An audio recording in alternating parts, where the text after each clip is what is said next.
All right, thanks for being here. I really appreciate it. For those of you who don't know who the Trade Desk is, we're a technology platform that drives data-driven media buying for the open internet. And we get the pleasure to work with innovative brands, great agency partners to help get to the core of marketing and advertising, which is driving growth for brands.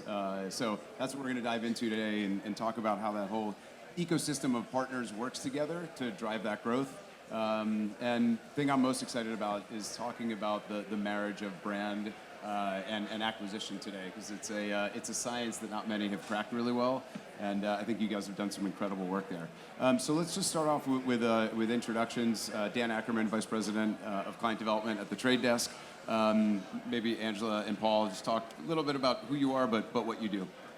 Great. Good afternoon. I'm Angela Zepeda. I'm Chief Marketing Officer for Hyundai Motor America.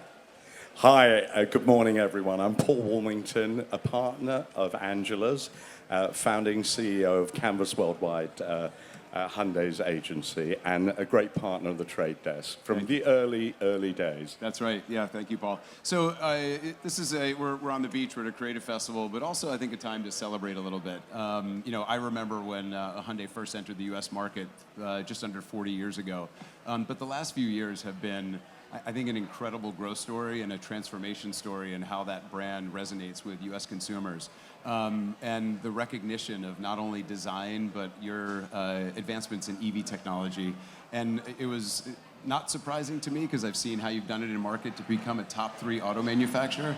I don't think many people are aware of that. Angela, it would be great to hear about some of the milestones in your journey over the last few years leading the marketing organization that have really been poignant moments in accelerating that ascension to where you are today. Well, you're 100% right, and I think maybe to level set the tone of Hyundai and where we've been, if you wouldn't mind, I think we're going to play a video that's going to give the audience a little recap of Hyundai and where we've been over the last year and a half. So if we can, why don't we play that video?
Nothing like sight, sound, and motion to tell an amazing story.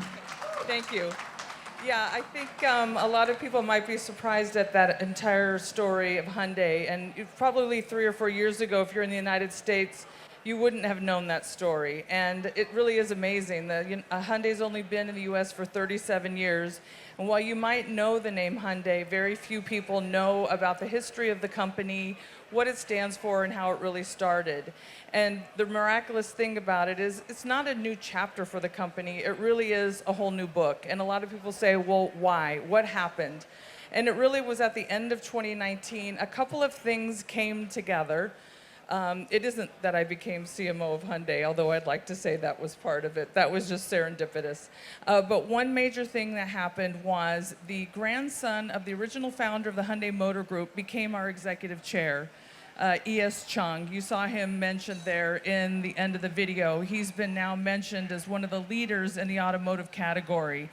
Unlike his father, he's taking this company to new heights. Our vision and mission is progress for humanity. So while today we're still building cars that have a combustible engine, we are a leader in electrification, but we're seeing the future into hydrogen and all kinds of new technologies, and what the future of mobility looks like between going from A to B, and it's moving incredibly fast. We're looking into electronic vertical liftoff and takeoff that are drones that'll hold up to 6 people, and we'll think that first test pilot will happen by 2028. That's just around the corner. And Hyundai is one of the leading companies that's doing that. So how do we go from this company that had a car called the Excel that was known for quality, 37 years ago, to this company that's leading innovation? And I think it takes a leader, somebody like E.S. Chung, who was, educated in the United States, that has this new vision for what's coming. And the second thing, that part of it was really our product portfolio for what we were selling in the U.S. wasn't U.S.-centric. We were too long in the tooth with our sedans. That is true. That hurt our brand perception. We were not innovative enough. And so at the end of 2019, we had our full line of SUVs finally in our portfolio with the 8-passenger Palisade, which was terrific. And then finally, we were getting our innovation with our all-electric platform with our Ioniq. And we first had Ioniq 5. We just launched Ioniq 6 this year. Both of those have gotten World Car of the Year. And essentially, we have a lot of love and respect for Tesla.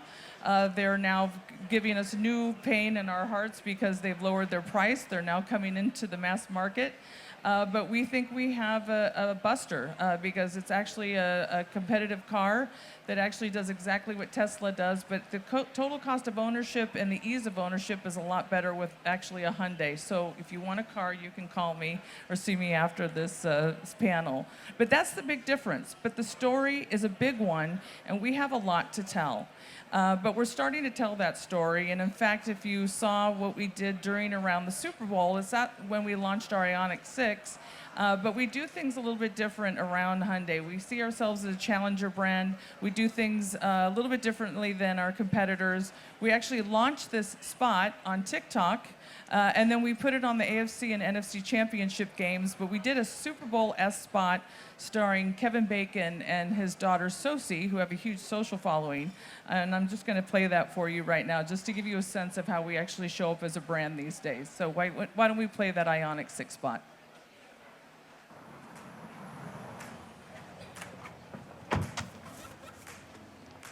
There it is.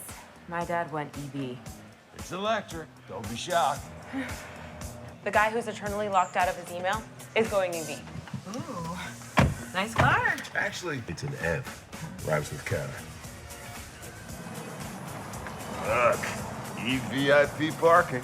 I get it. You think they don't charge fast enough or go far enough. Up to 80% charge in 18 minutes. Range? Heck, we could go to Mexico. You Kevin Bacon? But EVs aren't going to stop being a thing. Look at the Ioniq 6. Maca mushroom frap for Kevin. So just make the leap already. Okay, watch this. Blue or red? Blue light, red light. I could also make it play nature sounds if you want. Let's just drive. Introducing the Hyundai Ioniq 6 with up to 360-mile range. When it comes to going electric, we're thinking of every mile. Hyundai, it's your journey. Thank you. Yeah, Listen, I think putting an incredible product lineup out there is the table stakes, right? But differentiating from others. The EV market's exploding. Post-pandemic demand, supply chain issues going, hopefully getting flushed down the drain.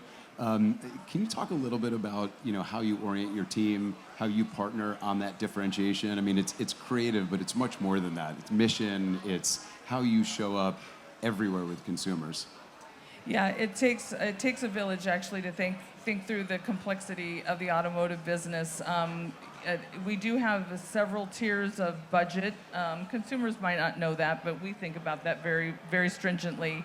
And when I came on as CMO, they were messy, these budgets. They were on top of each other. But at the national level, which is what we spend at the corporate level, those are sort of what we would do for our big partnerships. That's what we spend on the video up front. This is what we do work that you just saw at this level. And that's what we really try to do with our brand storytelling. Very hard to keep that brand storytelling. There's a lot of pressure in the boardroom to talk about our features and, about all the fabulous things that are in the car. Hopefully nobody says for me to put a price at the end of that spot. But, we really want to help capture hearts and minds at this level. The second level is really that co-op money we do with our regions, with our dealer bodies. They co-op half the money with us. It's actually a bigger bucket of money than our national. So it's really important for us to work with that dealer body to make sure that they're participating on what that creative is.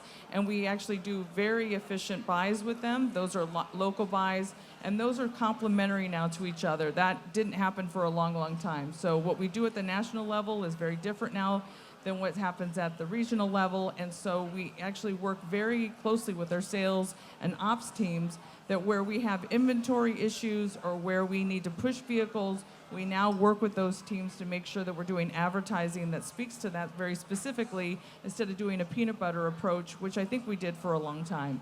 So it works much more effectively, and data and analytics helps drive a lot of that decision making. And we do that every single month. Actually, we look at it every single day. And it's a much better and more efficient way for us to go to market. Yeah, I think you guys have excelled in not only the organizational setup, but getting everyone aligned on the philosophical component, but putting the right technology infrastructure in place and identifying the right signals. Because you can get overwhelmed with a tsunami of data and insight that come out. But I think that the partnership between the brand and the agency have done such a great job of identifying the right signals and using those to show up to the consumer in the right way. So they're seeing the right message at the right moment, and it's totally aligned with which vehicles you need to sell and what the pulse of the market is. I think we'd be irresponsible at a creative festival if we didn't talk a little bit about the inspiration, the team, the partnership between the two companies, and how you land on bringing your chairman's vision to life, but making that culturally relevant, showing up in the right moments. It's one of the most challenging things to do, and this is what we're here to celebrate that. So Paul, maybe you could share a little bit about that. Yeah, thank you. It is an amazing partnership. I really feel that we have very close integration, trust, alignment, all the classic things that create and friendship, actually, alignment, friendship. But I just wanted to talk a little bit about It's Your Journey. So you may have seen at the end of the Kevin Bacon spot, It's Your Journey. It's really a kind of brand idea. It's a creative platform. It's a comms idea. It obviously relates to the consumer, how Hyundai is there throughout the consumer's life and through whether it's the best warranty in the marketplace, bar none, and obviously the dealer experience, obviously the idea of being able to upgrade as you go through your life or have a vehicle. But it also actually, interestingly, at a B2B level, It's Your Journey. We can reference the customer journey. So we spend a lot of time really thinking about on and off ramps, the friction that we can take out of the journey. We'll talk about it a bit later. The amazing work that Hyundai's been doing to make the customer experience amazing, and obviously then to live up to it in our communication, brand communication. So a few reference points, certainly at the top of the funnel. We do want and acknowledge that we've got a lot of work to do. We're a humble company. That's the one thing that defines a Hyundai. Even with all the amazing success, But we do know there's a lot to be done to increase our brand awareness and our brand consideration, but obviously linking that and the halo effect it has for every other medium and every other tool that we have at our disposal. And of course, we're brutally focused on acquisition. And Angela has an amazing CEO. We have to give a shout out to Jose Munoz, but he is someone who is obviously, as every CEO is, he is fanatical about results and analytics and proof points. So we are all held accountable every day. Another shout out, actually, and this is not a paid shout out, this is a sincere. Often as not, there was quite a mix between Tier 1 and Tier 2, which Angela was referring to. Tier 1 is really that kind of national activity, and Tier 2 is where we work very closely with all our franchises and dealer co-ops. And the one great thing about our relationship with Trade Desk is that we've been able to really lean into very, very specific KPIs, very specific metrics around acquisition. And a number of years ago, as a team, we went out and actually re-educated many of our co-ops to the idea of digital and acquisition, and they're wholly on board now. So we're really finding that to be incredibly effective against the KPI at the bottom of the funnel. Yeah, I mean, you are innovating in the market in creating that synergy because, Angela, you referred to it. You create a mission, getting your team aligned on objectives, but when you go out to then thousands of entrepreneurs and individual business owners that are that final touch point where the vehicles are viewed and test-driven and acquired, that's a tough challenge. Not many automakers have been able to do that, and I think you've done it with making it easy for them to get aligned, get on board, providing them the right insights and then the right tools just to make that easy. And that's earned you that position now where you've demonstrated to your leadership, we can move metal, we can drive acquisition of these vehicles. But one of the things we talked about was that balance of the art and science, and the science of really getting a well-oiled machine and driving acquisition, but at the same time, the next 37 years is really making it an indelible brand with consumers. Can you talk a little bit about, I think it'd be valuable for your constituents and marketers, how you created that buy-in internally and how you've been able to propagate that through your org and Paul through yours as well? Yeah, we've been working on this for quite some time, actually. So we've done a couple of things, and we're not done. I mean, Paul's right. We're very humble. It's Your Journey is a creative platform, I guess I would call it at this point. We're still figuring out how that really shows up, I guess, creatively. We're looking for a visual platform that I think demonstrates what that really means to us as a brand. And so we've been bringing it forward in the creative, and that is sort of our long-term creative platform. And we've used a lot of inputs and a lot of research to get us there. We have the help of Interbrand and actually worked with Cannes Lion, since we're here in Cannes, to help us get to that place to find this white space. The thing that's really interesting about the auto industry is that it's highly competitive and it's held by a lot of giants. But for the first time, the Hyundai Auto Group has gone to number 3. That is 3 brands under one auto group. So that's Genesis, which is our luxury brand. Kia is our sister company. Hyundai owns 33% of Kia, and then Hyundai. So together we're number 3 now, but I think we still have a long way to go because it's really the brands like Toyota, Honda, Nissan that really dominate the marketplace in the United States. So we have a long way to go to really get seated in the hearts and minds of American consumers. And so that is a long-term play, but it's an important conversation to have with consumers because we want to pull people in with hearts and minds. I mean, we've really had a short-term game for a long time where we just did a lot of price. And we just did a lot of getting people, we would call it getting butts in seats to do a test drive. And that's actually did a lot of damage to our brand where it really devalued it and it really damaged our brand. So when I came on as CMO, I've been digging out of this hole of a brand that had a lot of, it wasn't a bad brand, it just was a brand that didn't have any value or had any real emotion attached to people. And so we've had to do a lot of resettling, and that was a lot of work in the boardroom about not putting an incentive to the point where we really devalued the brand, putting a price point to the car that we felt like consumers were willing to pay for, putting the right safety and technology in the car that we knew consumers were willing to pay for, and putting it as a standard. It is true. We still have America's best warranty, 10 years, 100,000 miles. No one comes close to us on that one, and it comes standard on the vehicles. We have complimentary basic maintenance. It's 3 years, 36,000 miles, best in class, comes standard on the vehicle. These are things that we think that people are willing to pay for. We need to message those. Those are important things. And that's part of the short term, is that selling the car on the features and benefits, not on the discount you're going to get on the car. And that is a huge change in the way that we've gone to market. That strategy is huge. The other big strategy is we've gone to this core model strategy. There are a couple of the vehicles that really will lift the brand overall. We used to talk about all the vehicles and water all the flowers and dissipate our budget all over the place. It's Tucson. As so goes Tucson, so goes the brand. That's because that's our volume and profit leader.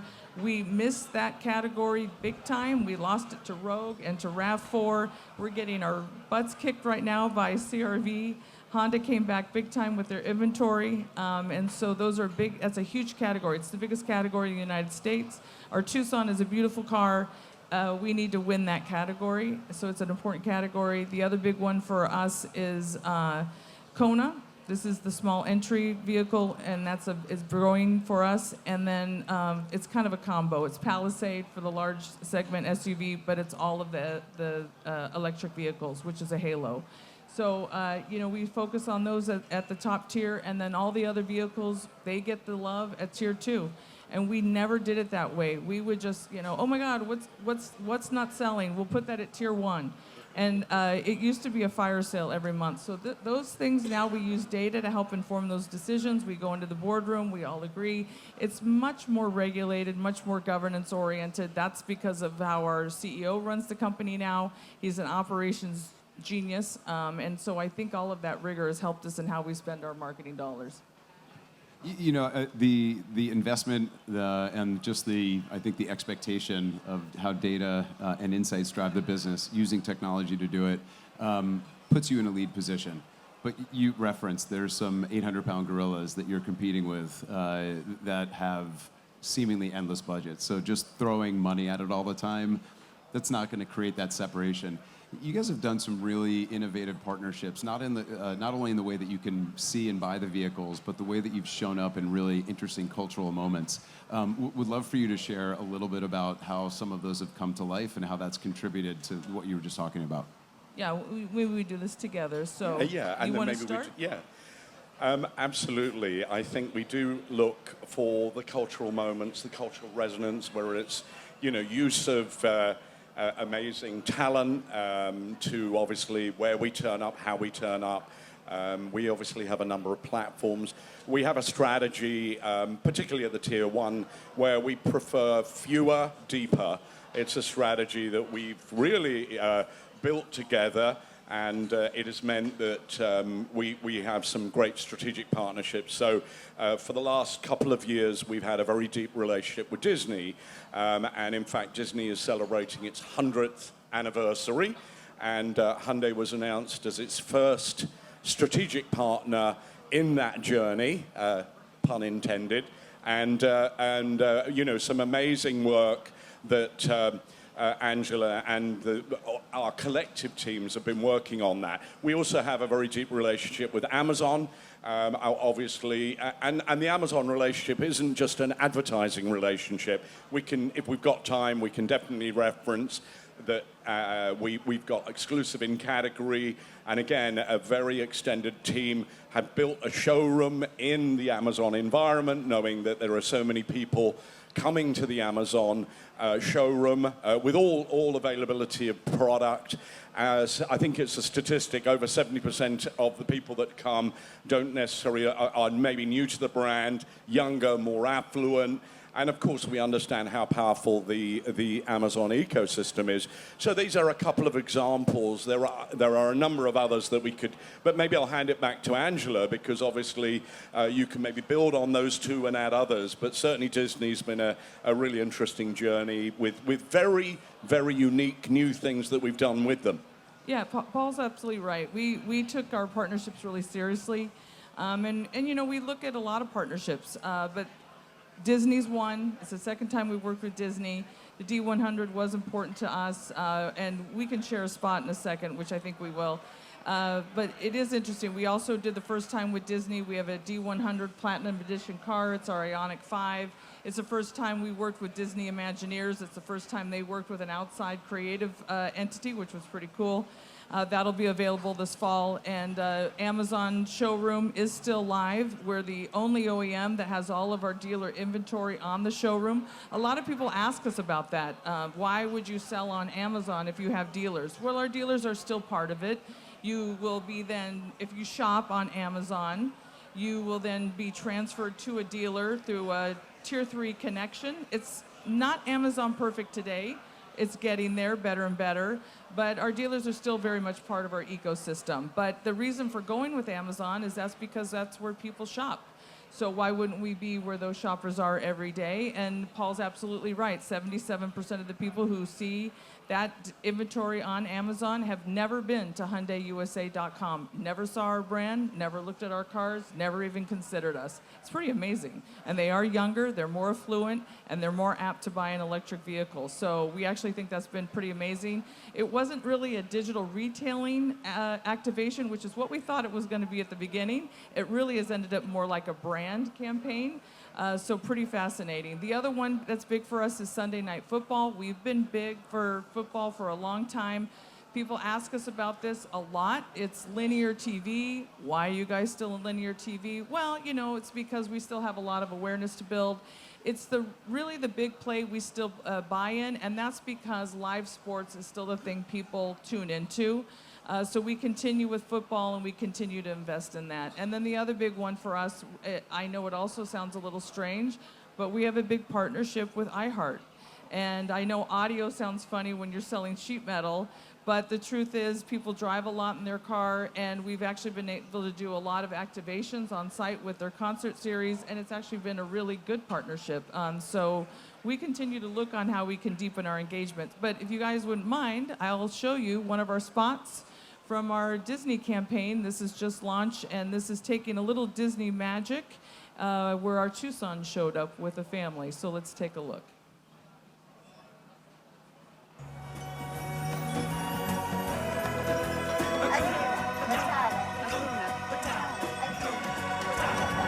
It means no worries for the rest of your days.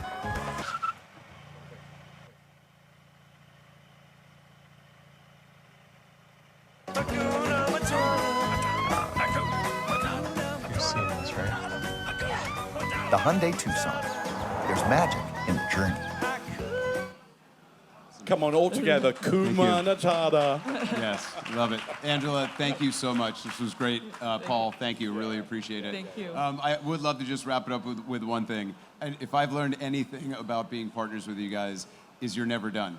Never done. Maybe just leave the crowd with the one thing you're most excited about in the next 12 months that's really going to continue this journey for you. Well, I think partnership with you guys has been fantastic, and we'll continue down that journey. I think we feel endless possibilities with this brand. I feel like we are just getting started. COVID and inventory shortages left us with a lot to deal with. I would say this year is probably the most challenging. If we thought that was hard, this is even harder, and that's because the Japanese giants have woken up and their inventory's back. You know, things are very good for us as a brand. Keeping market share will be very difficult for us, and we're still doing very well, and that's our biggest challenge. But I think creatively we have all the upside, and that's why we're excited to be here at Cannes. But I would say we see all the upside. We feel very positive. And I will say for the auto industry, I've had a lot of questions about this week. What is the auto industry like in the U.S.?